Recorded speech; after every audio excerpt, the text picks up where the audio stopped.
Innovate. Enable.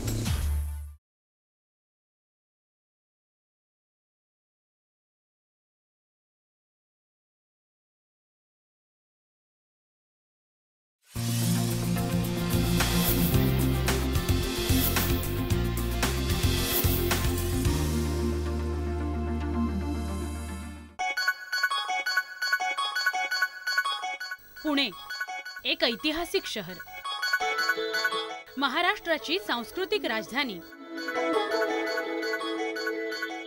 Pune म्हटलं की गणेशोत्सव हा ओघाने आलाच.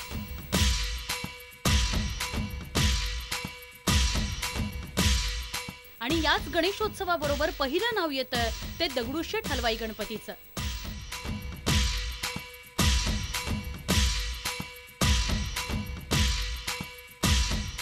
कोणत्याही शुभ कार्याची सुरुवात ही श्री गणेशाच्या पूजनाने होते. म्हणूनच आम्हीही पुणे पर्यटनाची सुरुवात श्रीमंत दगडूशेठ हलवाई गणपतीच्या आशीर्वादाने करणार आहोत. चला तर मग जाऊयात बाप्पाच्या दर्शनाला.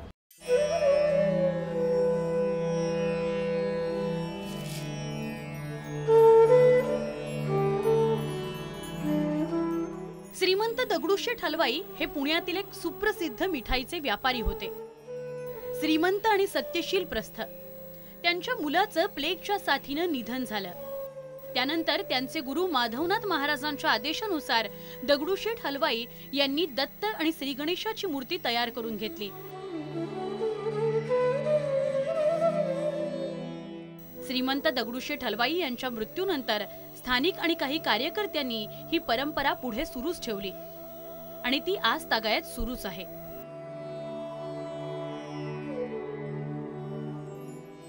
या गणपतीची स्थापना ही लोकमान्यांच्या हस्ते पुण्याचे नगरसेठ दगडूशेठ यांच्या पैशातून करण्यात आली. काही काळ या गणपतीला भावलीच्या अवजाचा गणपती म्हणून लोक ओळखत होते. परंतु सुवर्णयुग तरुण मंडळानं एक असा चंग बांधला की ज्या शेटजींनी हा गणपती बसवला त्या शेटजींच्या नावाचा याचा एक ट्रस्ट करायचा. त्या ट्रस्टचं 1975 साली श्रीमंत दगडूशेठ हलवाई गणपती ट्रस्ट हे नामानिदान झालं. मंदिराच्या बाहेरूनही या गणपतीचं मनसोक्त दर्शन घेता येऊ शकतं. असंच या मंदिराचं बांधकाम कलेचा आकर्षक नमुनाच. गणेशोत्सवात भाविकांनी पुणे शहर फुलून जातं.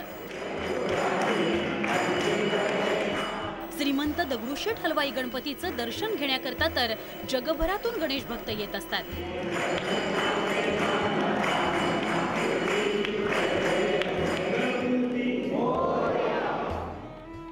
पुण्यात पेशवेकालीन अनेक मंदिरं आहेत. त्यातीलच ओंकारेश्वर मंदिर हे पुण्यातील सगळ्यात मोठं मंदिर म्हणून ओळखलं जातं. 3 भागात बांधलेल्या या मंदिरात आल्यानंतर प्रत्येकालाच सकारात्मक ऊर्जा प्राप्त होते.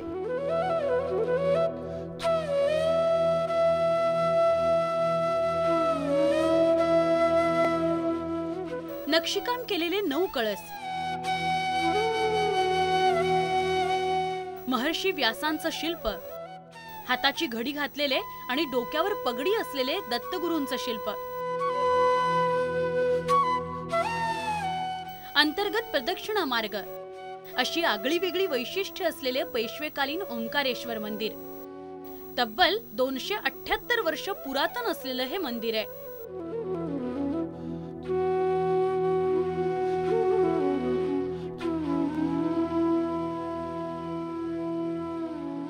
चिमाजी अप्पा पेशव्यांनी चित्राव शास्त्री, शिवराम भट शास्त्री जे होते पेशव्यांचे, त्यांच्यामार्फत हे मंदिराची रचना 280 वर्षापूर्वी केलेली आहे. मूळ ओंकारेश्वर जे स्थान आहे त्या ठिकाणाहून सोवळ्यामध्ये कावड करून हे शिवलिंग आणलं गेलं आणि त्या काळात हे मंदिर बांधण्यासाठी पेशव्यांनी 1 लाख रुपये हे खर्च केले असा पेशवेदप्तरी उल्लेख आपल्याला सापडतो. नुकताच या मंदिराचा जीर्णोद्धार करण्यात आला.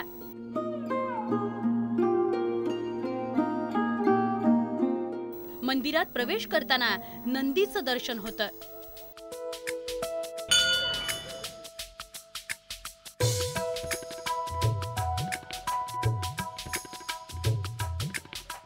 नंदीच्या बाजूला काळभैरव आणि सूर्यदेवाच्या मूर्ती दिसतात.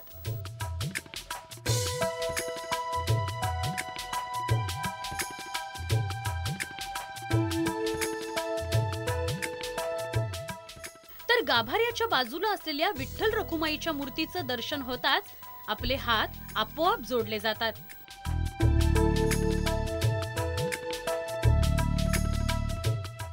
गाभाऱ्यातील ओंकारेश्वराच्या पिंडीवर होणारा जलाभिषेक पाहून आपणही ध्यानस्थ होतो.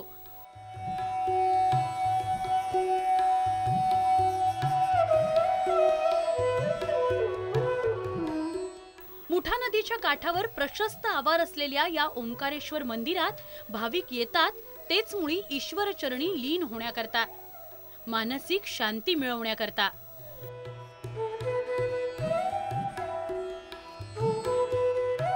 पुणेकरांनी आपला ऐतिहासिक वारसा, परंपरा, संस्कृती याचं जतन करून ठेवलंय. पुण्यातील राजा दिनकर केळकर संग्रहालय हे त्याचीच साक्ष देत मोठ्या दिमाखात उभंय. हे संग्रहालय म्हणजे दैनंदिन जीवनातील पारंपरिक कला संग्रहच. केळकर संग्रहालय म्हणजे साक्षात इतिहासाच्या पाऊलखुणाच. बाजीराव रस्त्यावरचं हे 3 मजली वस्तू संग्रहालय जगप्रसिद्ध आहे.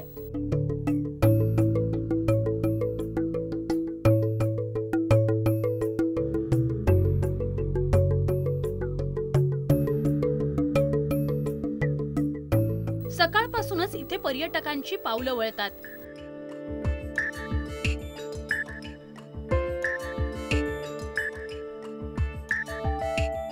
दगडी आणि काष्टशिल्प, कलाकुसर आणि नक्षीकाम केलेल्या वस्तू,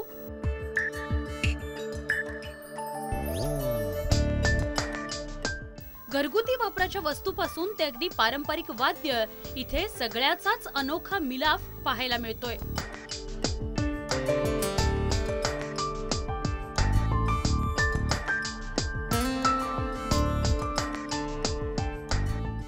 अर्थात त्यासाठी इथे वेगवेगळी दालनं तयार केली गेलेली आहेत. त्यामुळे इथे यायचं तर खास वेळ काढूनच. मस्तानी महालाची प्रतिकृती हे या केळकर संग्रहालयाचं मुख्य आकर्षण.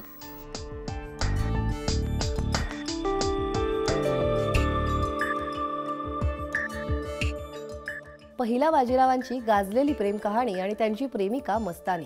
याच मस्तानीसाठी पहिल्या बाजीरावांनी पुण्यात एक महाल बांधला. त्याच महालाची हुबेहूब प्रतिकृती या केळकर म्युझियम मध्ये साकारण्यात आली आहे आणि ही प्रतिकृती पाहताना अगदी त्याच काळात गेल्यासारखं वाटतं.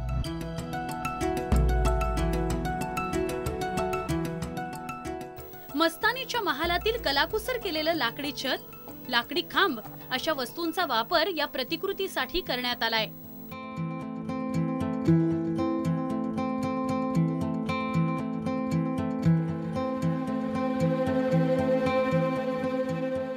विष्णू, कृष्ण आणि गोपिकांबरोबरची रासलीला असलेली चित्र आपल्याला खिळवूनच ठेवतात.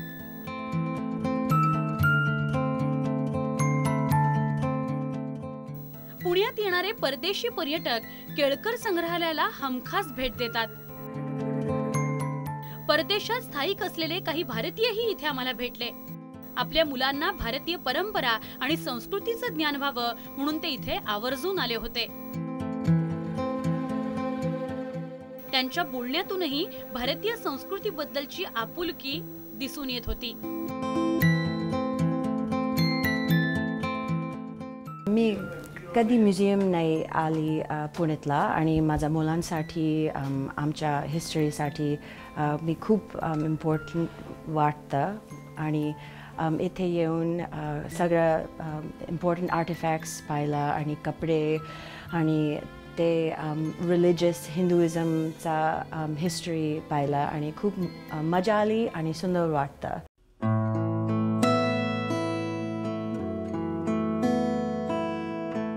देश विदेशातील तंतुवाद्याचा ऐतिहासिक खजिना पाहायचा असेल तर तुम्हाला एकदा तरी या केळकर संग्रहालयात यावंच लागेल. विविध आकाराची नक्षीकाम केलेली, आपण कधी पाहिलीही नसतील अशी पक्षी प्राण्यांच्या आकाराची वाद्य पाहून मन थक्क होतं.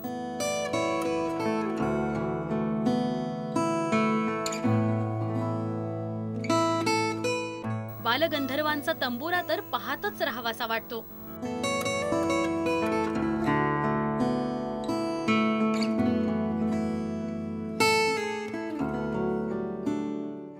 तर झेब्र्याच्या कातड्यापासून बनवलेलं हे चर्मवाद्य, अशी एक ना अनेक वाद्य.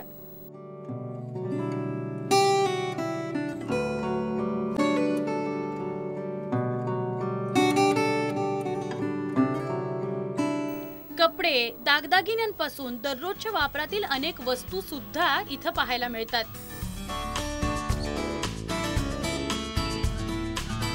काष्ठशिल्पाचं दालन पाहताना तर भानच हरपून जातं.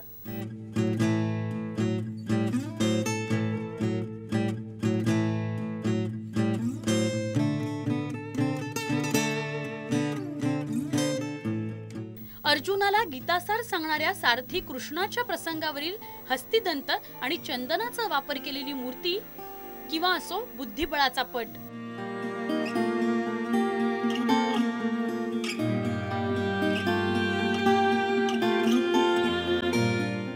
पंचमुखी हनुमान, विष्णू, गणपती आणि मीनाक्षी देवीची मूर्ती.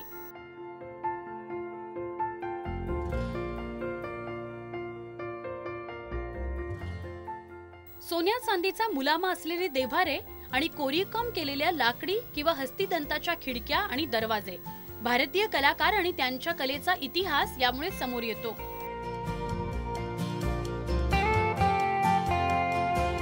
काळाबरोबर अनेक गोष्टी बदलत जातात. त्यासोबत बदलत जाणारी संस्कृती, आपलं राहणीमान, दगडापासून मातीच्या भांड्यापर्यंत आणि अगदी तांब्या पितळ्याची भांडी किंवा कलाकुसर केलेल्या चुली. केळकर संग्रहालयात फेरफटका मारताना अशा अनेक गोष्टी दिसतात ज्या आपण कधीही पाहिलेल्या नसतील. महाराष्ट्र अनलिमिटेड मध्ये वेळ झाली एका छोट्याशा ब्रेकची. अजूनही पुण्यातल्या काही पर्यटन स्थळांना आपल्याला भेट द्यायची आहे. तुम्ही कुठेही जाऊ नका, पहा फक्त IBN लोकमत.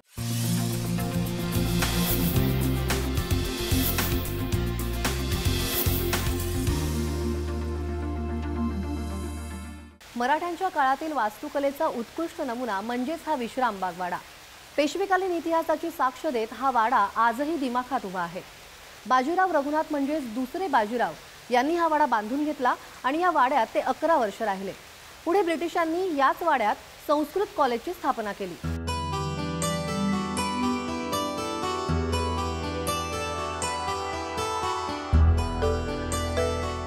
मराठ्यांच्या इतिहासाची साक्ष देणारा हा विश्रामबाग वाडा.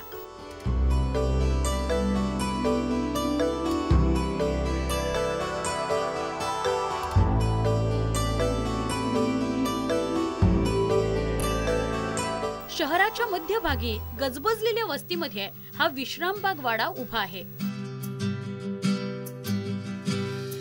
दुसरे बाजीराव पेशवे यांचं हे निवासस्थान. 1807 मध्ये 2 लाख रुपये खर्च करून याची बांधणी करण्यात आली. विश्रामबाग वाड्याच्या बांधकामासाठी खास सागवानाच्या लाकडाचा वापर करण्यात आलाय. 3 खणी वाड्यात पाण्याचे हौद आणि कारंजीही दिसतात.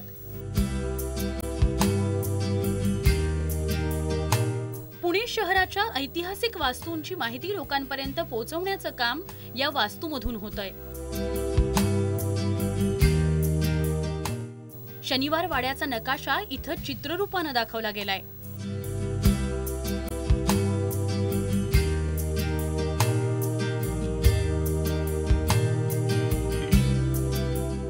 विश्रामबाग वाडा ही ऐतिहासिक वास्तू तर आहेच आहे, पण याशिवायही या वास्तूला अनेक ऐतिहासिक आणि पुणे शहराच्या दृष्टीने महत्त्वाचे असे संदर्भ आहेत. पुणे शहरामध्ये नावाजलेल्या अनेक शैक्षणिक संस्था यांची सुरुवातच ही मुळात या वाड्यातून झालेली आहे. त्याच्यामुळे या वाड्याला ऐतिहासिक सोबत शैक्षणिक देखील वारसा आहे असं म्हटलं तर वावगं ठरणार नाही. पुणे शहराचा 700 वर्षांचा इतिहास लवकरच विश्रामबाग वाड्याद्वारे लोकांसमोर मांडण्यात येणार आहे.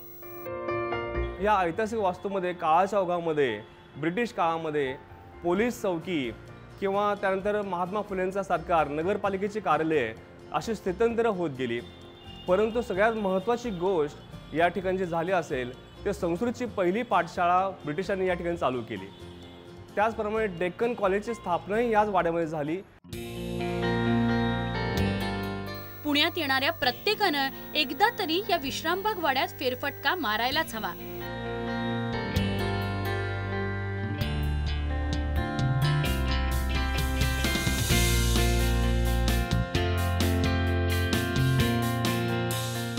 सरकारचं डोकं ठिकाणावर आहे काय असा परखड सवाल विचारणाऱ्या टिळकांनी याच ठिकाणाहून आपलं केसरी हे वृत्तपत्र सुरू केलं। टिळकांची 5वी पिढी देखील याच वाड्यात राहते आणि टिळकांनी त्या काळात वापरलेल्या बऱ्याचशा गोष्टी या ठिकाणी संग्रहित करून ठेवण्यात आल्यात।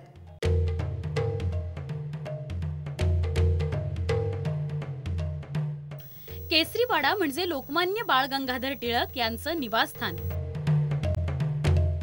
टिळकांचा जन्म रत्नागिरीतील चिखली गावात झाला, परंतु पुणे आणि हा केसरीवाडा हीच त्यांची खरी कर्मभूमी।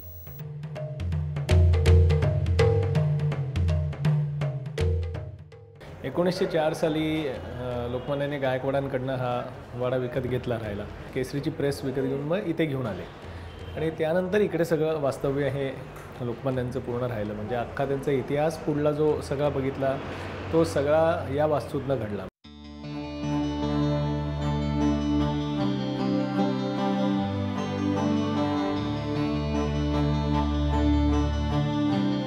लोकमान्यांच्या वास्तव्यामुळे या वास्तूला ऐतिहासिक महत्त्व प्राप्त झालंय। त्यामुळे सध्या या वास्तूचं रूपांतर संग्रहालयात करण्यात आलंय।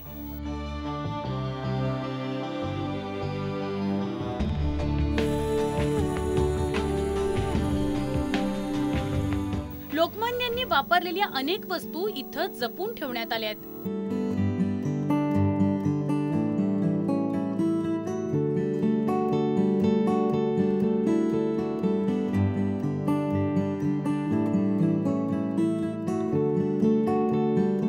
ज्या परखड लेखणीनं टिळकांनी ब्रिटिशांना सळो की पळो करून सोडलं ती देखील इथे दिसते।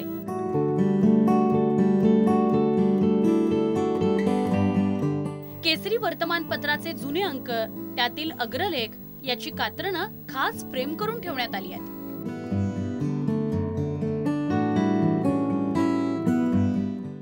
आणि केसरी अंकाची छपाई ज्या मशीनवर केली जायची ते छपाईचं मशीन सुद्धा इथे दिसतं।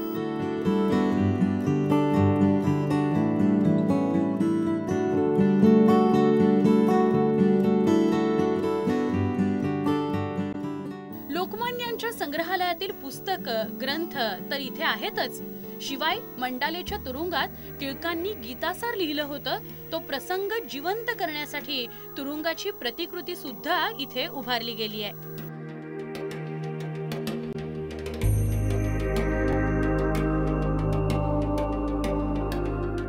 त्यासाठी लोकमान्यांनी मंडालेच्या तुरुंगात वापरलेलं टेबल तिथून खास आणण्यात आलंय। लोकमान्यांनी वापरलेले कपडे, चप्पल, भांडी अशा अनेक वस्तूंचा संग्रह केसरीवाड्यामध्ये केलेला आहे।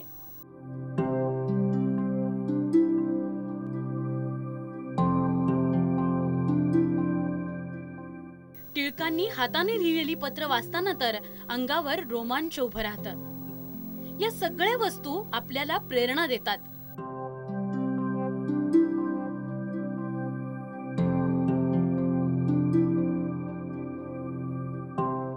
केसरीवाड्याचा फेरफटका मारताना आपणही नकळत इतिहासात रमतो। पर्यटनाच्या या अनलिमिटेड सफरीमध्ये वेळ झाली एका छोट्याशा ब्रेकची। तुम्ही कुठेही जाऊ नका, पहा फक्त IBN लोकमत।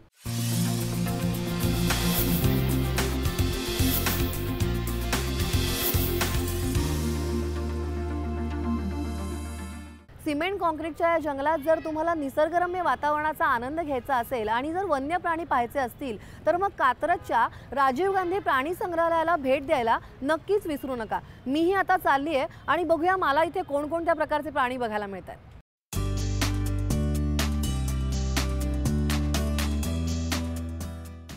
पुण्यासारख्या गजबजलेल्या नगरीत राजीव गांधी प्राणी संग्रहालय आपल्याला पुन्हा एकदा निसर्गाच्या सानिध्यात घेऊन जातं. इथेच आहे कात्रजचं सर्पोद्यान.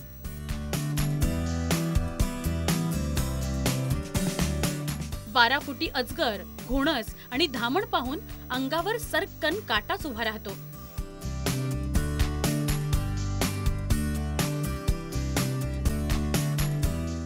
पांढरा वाघ, पट्टेरी वाघ आणि बिबट्या. पुण्यासारख्या सिमेंटच्या जंगलातील या प्राणी संग्रहालयात या जंगली प्राण्यांना पाहून मनाला एक वेगळाच आनंद मिळतो.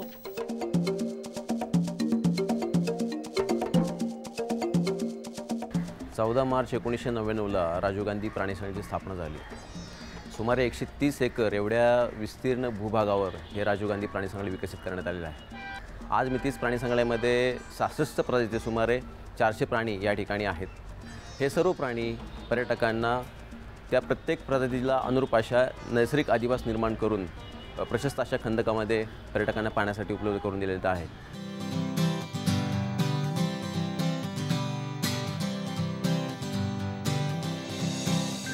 मनसोक्तपणे बागडणारे सांबर, हरिण, चितळ, काळवीट आणि नीलगाय पाहून मन प्रसन्न होतं. या प्राणी संग्रहालयात पुणे शहरच नाही तर जिल्ह्यातून पर्यटक येतात. तशाच शालेय सहली सुद्धा येतात. आपण इथे पायी फिरू शकता अथवा आपल्यासाठी खास इलेक्ट्रिकल वाहनाची सोयही करण्यात आली आहे.